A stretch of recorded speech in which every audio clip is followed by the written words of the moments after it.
after if they don't join us right now. So welcome again. Welcome to day 2 of the Power People Plan virtual convening for educators. I am an excited Dr. Paula Johnson. I am the director of the IDRA EAC South, the Equity Assistance Center for the South region. We serve 10 states, the Commonwealth of Virginia, and the District of Columbia, as they are so called. I just have to express my appreciation for your participation. Our registrants have grown to 681 individuals from at least, if I counted correctly, don't get me on geography, I'm a mathematician, but 40 states and 40 countries. And I'm just blown away.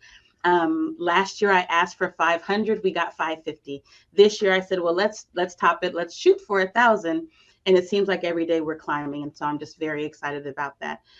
Free professional development that is timely and crucial for providing equitable schooling for students. And it is a dream come true for me. And I just love our team, our president, who allows me to do things that at first kind of go, what do you want to do? I'm just so excited that we're here. Day 2, and I'm super excited. If you were not able to join us yesterday, you missed a wonderful keynote by Dr. Marlon James from Texas A&M University, but the recordings will be available once the convening is closed. But I just want to share, he spoke about the importance of hope, HOPE, healing, optimism, potential, and equity imagination. As educators navigating this changing landscape of education, it's important to keep these qualities of hope alive, and they're a foundation for not only a positive work-life balance, but also continuing to be able to pour into our students, our teachers, our communities. Down to the last drop is what kept coming to mind, and we cannot get ourselves down to the last drop. That's only for caramel macchiatos.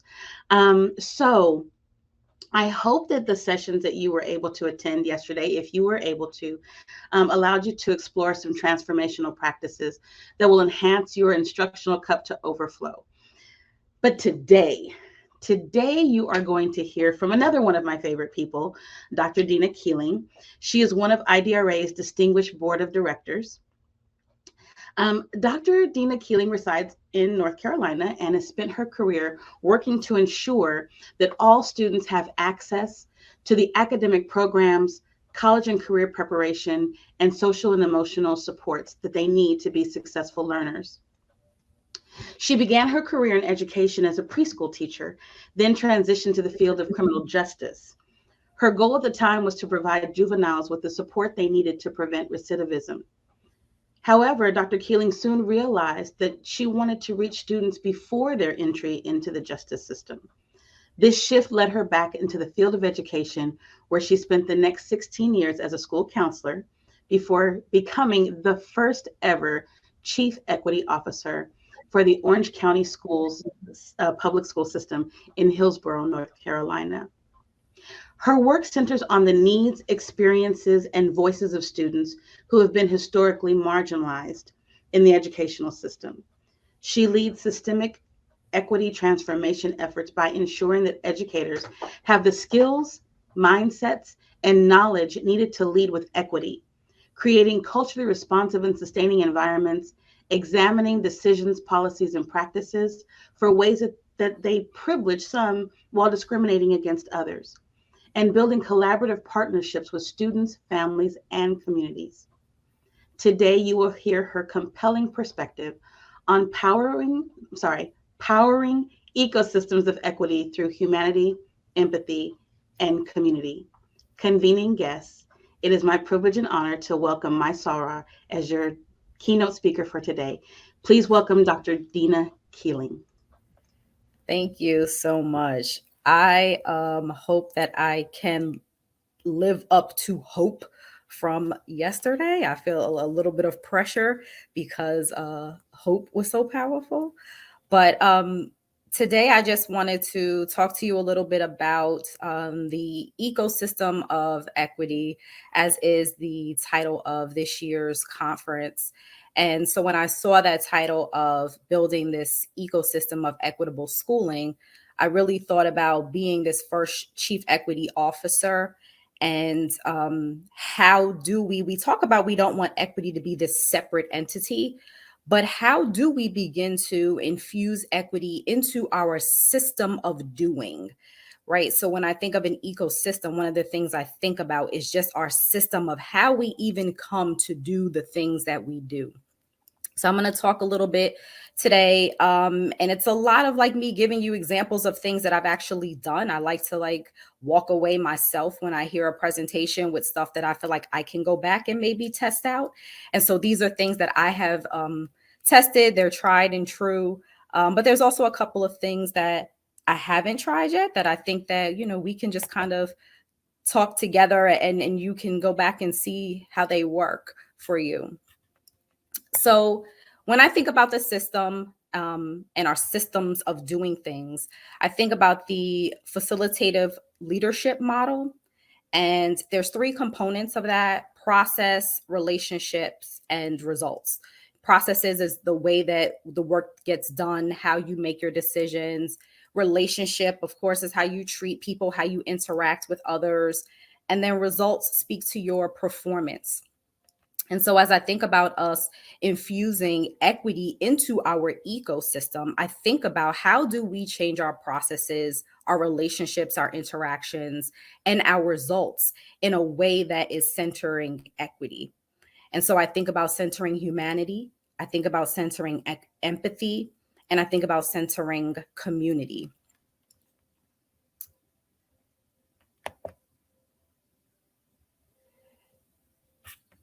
So I like to start off with staff by showing them a brief video, which I'm not going to uh, show the video today, but I wanted you to just take a look at this picture, these pictures. And I start off by showing a video of UNC's band. And I feel like I can say UNC because I'm an alum of UNC. So this is definitely not me speaking badly about UNC's band, but I show a video of the band. And then I show a brief video of Jackson State, which is a HBCU. Sonic Boom is what their band is called. And I ask staff to kind of go through this process. And I want you to just kind of think about it as you look at the picture of this band that is UNC, which is on the left hand or the right hand side. What are some things that come to your mind as you look at this band? How might you describe the band? What words might come to your mind? And I'll just give you a second to kind of think about that just by looking at the picture.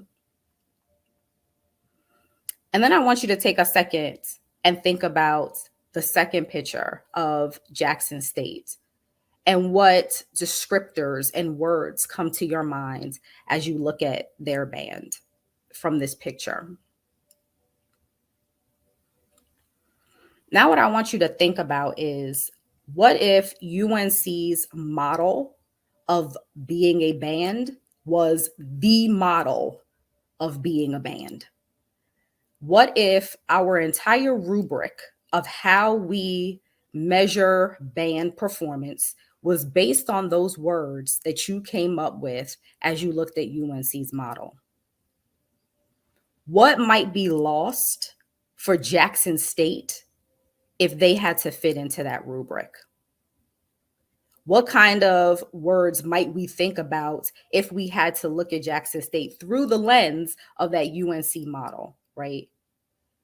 We might, as some staff has told me, well, we might want to suspend them, right? Because they're jumping and you're not supposed to be off the ground. You're supposed to be on the ground. You're not seated in your seats, standing and listening to the teacher as it plays out in our classroom, right?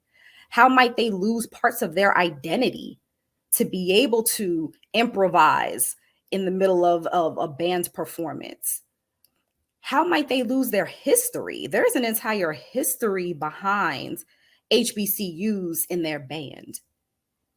And so I start staff off like this so that they can understand that this is exactly what happens in education. We have this model of schooling, and every time students don't fit into that model, then they are penalized for that, right? There are all these things and these deficit mindsets and beliefs that we have about them and their families because they don't fit into our model. But all the while, they are losing pieces of themselves. They are losing pieces of their history by having to sit into this model. Let's think of this another way. What if I was brand new to the United States? I knew absolutely nothing about the educational system, and it was your job to acclimate me to the structure of the United States educational system. What might be 3 things that you would tell me? So take a second and think of, it's your job to help me get acclimated. And what are the first 3 things that you might want me to have to know? And I don't know anything about the system. Take a second and think about that. So I have on here that, you might talk to me about grade spans, right? You might want me to know that children enter in at this age, and then we take them through kindergarten, first, second, third. You might talk to me about our assessment system. You might talk about how we grade students, how they have to take these tests in order to pass. There may be that you talk to me about the schedule. What time do you have to come, or the structure of my day? So just pause and think about that for a second. But then I want you to think about if in those 3 things that you told me that I just had to know to help me begin to get acclimated, if any of them focused on my culture that I might be bringing, would you talk to me about how my language is going to be integrated throughout the day? Would you talk to me about how when it's time for lunch, there is an assortment of foods that I might get to choose from? Some would be foods from the country that I came from. Would you talk to me about my religion and how we're going to have pauses in the middle of the day for you to be able to engage in your prayer or even just a time of reflection? Probably not, right? These are not the things that we do in our educational system. We come to IDRA so that we can be able to teach people how to infuse these other aspects of culture into our system, but that's just not what we do. And so when I think about humanity, I think about, again, those ways of students and families losing pieces of themselves every time they enter into our schooling system. And I think about our culture as being like the crux of our humanity. It is who we are as people. And so if we want to begin to transform our educational system, if we want to begin to make equity part of our ecosystem, we have to begin to come up with a way of creating a system where people's culture is just embedded in what we do.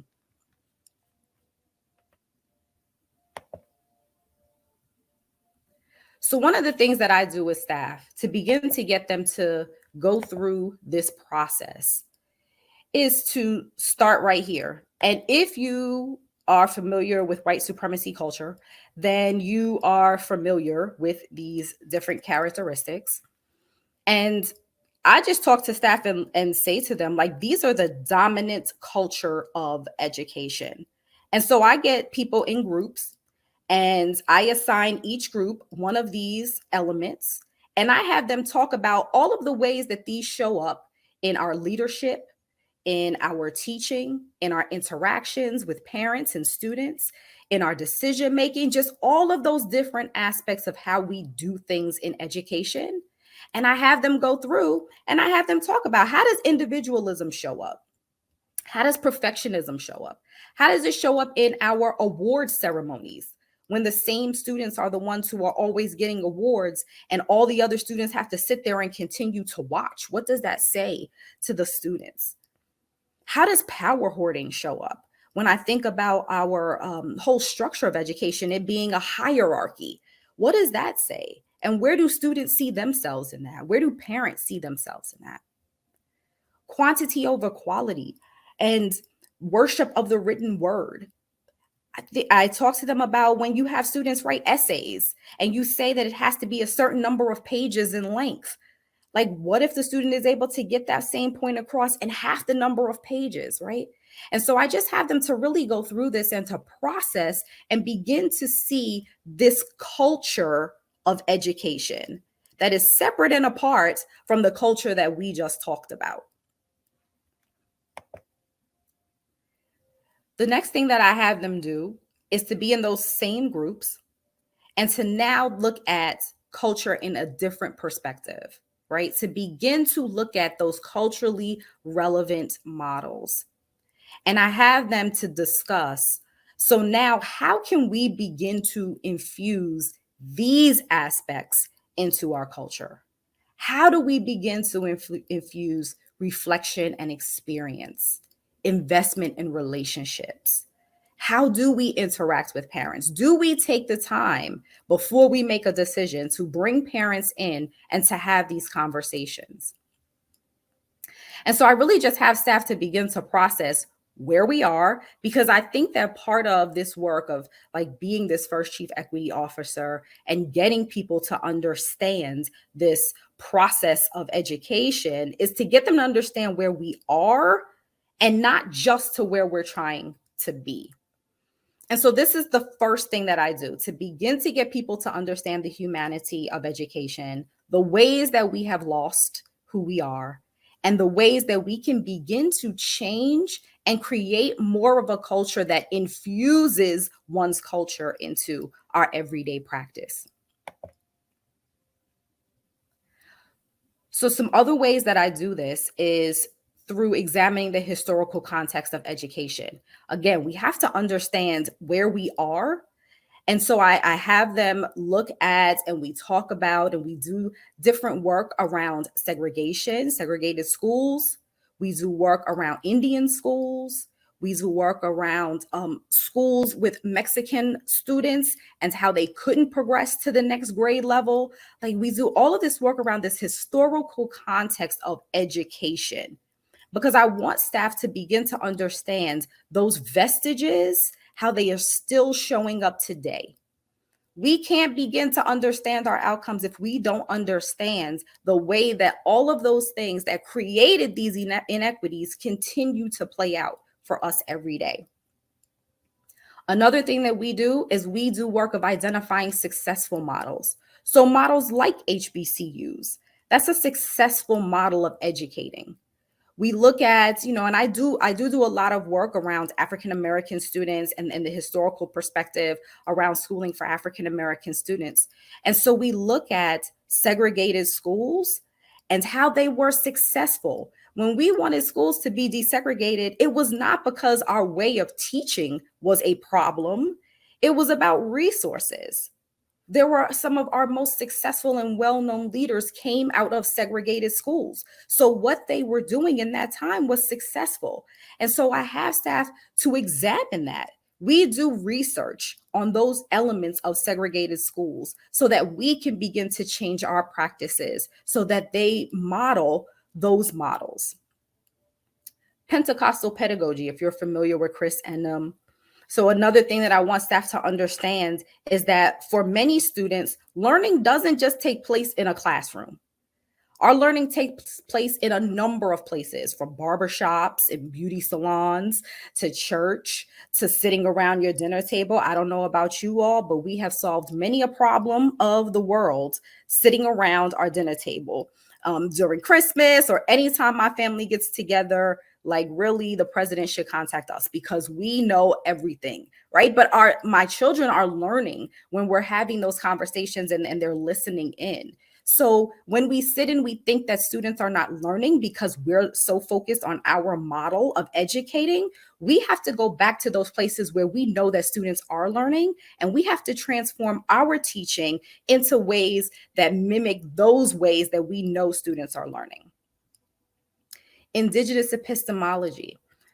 I sit in many a session and I hear people open up with an Indigenous land acknowledgement. But what I want to do is move us beyond land acknowledgement to really validating the ways of knowing of Indigenous people, the ways of teaching and learning, right? It's not enough to just say, oh, I sit on the land of. It's really working with Indigenous people and bringing them into those members of your community and helping them to giving them the platform to be able to transform how we are doing. So when I talk about humanity, those are some of the aspects that I think about. I think about that in terms of changing our processes, helping staff to realize where we are and where we need to begin to go. The next one is empathy and relationships.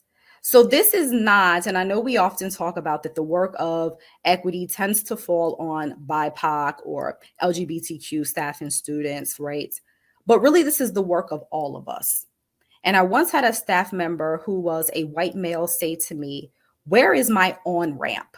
Like, how do I get in? Like, I don't know where I fit in this work. And so for me, this is twofold. I explained it to him. One, I want to take you through this process of identity because I want you to see your place in this work. But what I also want you to understand is that we are all in community. And even when your identity is not on the table, I want you to have enough love and respect for me that you don't want me to go through any of what you may go through when you are in the struggle, right? I want you to be in this with me. And so I don't know if you've ever heard this, I'm not just a client, I'm the president of the Hair Club for Men, or Biggie Smalls also said it. But so I don't just sit on the IDRA board. I am a client of IDRA, right? So they have such great work that they produce. And so one of the things that I love to do, and really when I am engaging in just starting with equity, I start here. I start with identity. And I start with taking staff through this process. I just want to make sure that I'm checking my time. Oh my God, we only have 5 minutes. Okay, so let me just kind of go through this quickly. But this is where I start. I want people to identify those aspects of themselves that, they love being a part of, and then those ones that they really struggle with. And the reason that I get them to do that is because then when I say that even if it's not your identity on the table, I want you to remember what that struggle was like. Because when it is my identity on the table, I want you to feel like I never want you to go through that. So now I'm going to go quick because I'm running out of time. But self-assessments, we do that with cultural proficiency. The intersection of stories, I really want staff to begin to think about their journey of how I got here and what's next for me. And I want them to have those conversations with students as well, because that's where our stories come together. What has yet to be written for students is also what has yet to be written for us. And that begins to form the empathy as well.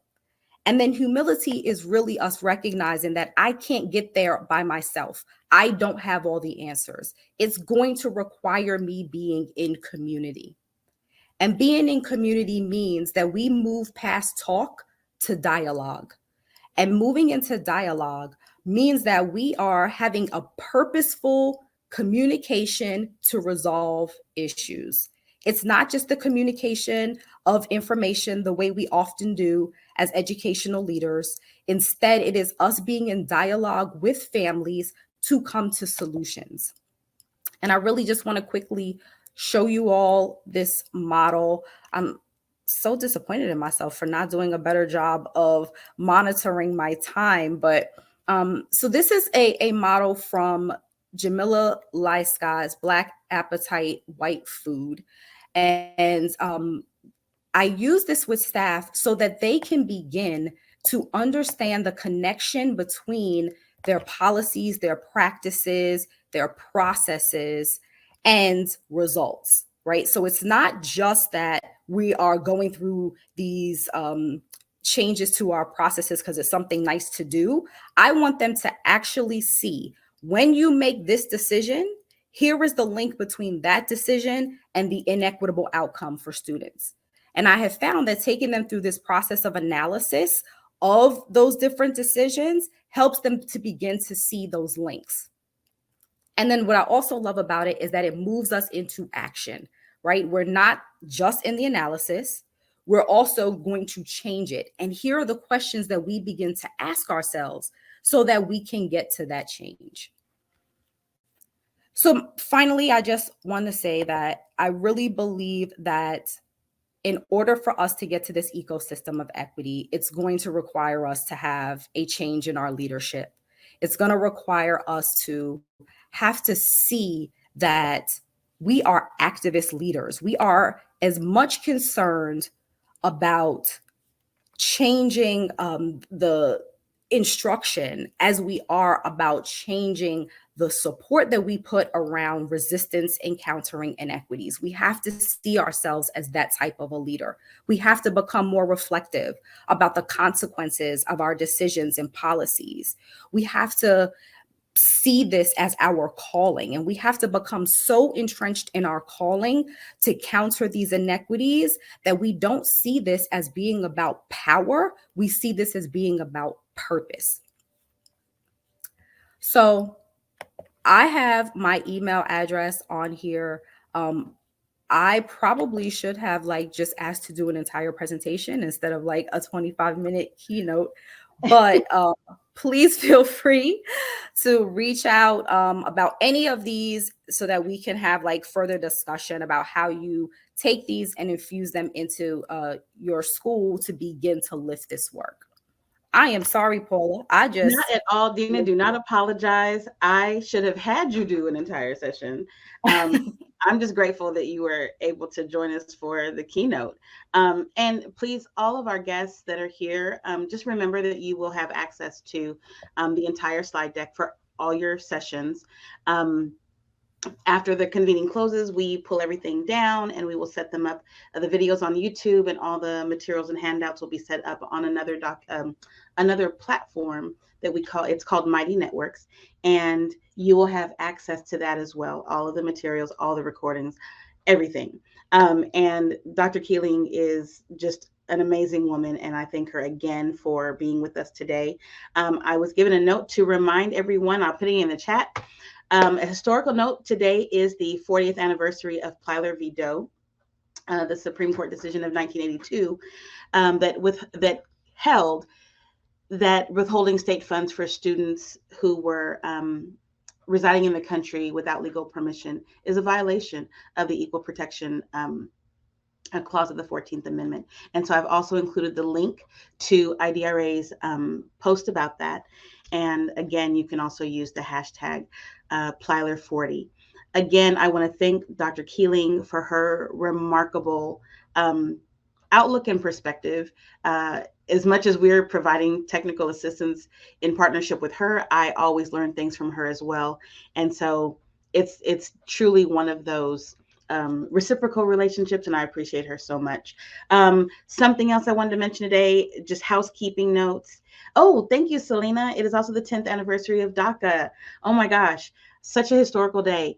I would like everyone all the presenters and attendees, please do not forget, when you exit your webinars, when you exit a session, click exit webinar. Don't close the tab. If you click exit webinar, it will take you to a survey. We welcome your feedback on all of the sessions that you attend, so that we can, we want constructive criticism, and we'll take praise too. I'll take all praise for this phenomenal. It really is remarkable to do this in a virtual space. And so again, I really thank you for being here. Given that I am presenting in the next session, what is the difference between culture and climate, I am going to close us. Please have a wonderful, take every opportunity to engage your fellow attendees in your sessions, in the breakout rooms, and have a great day. And we'll see you tomorrow morning.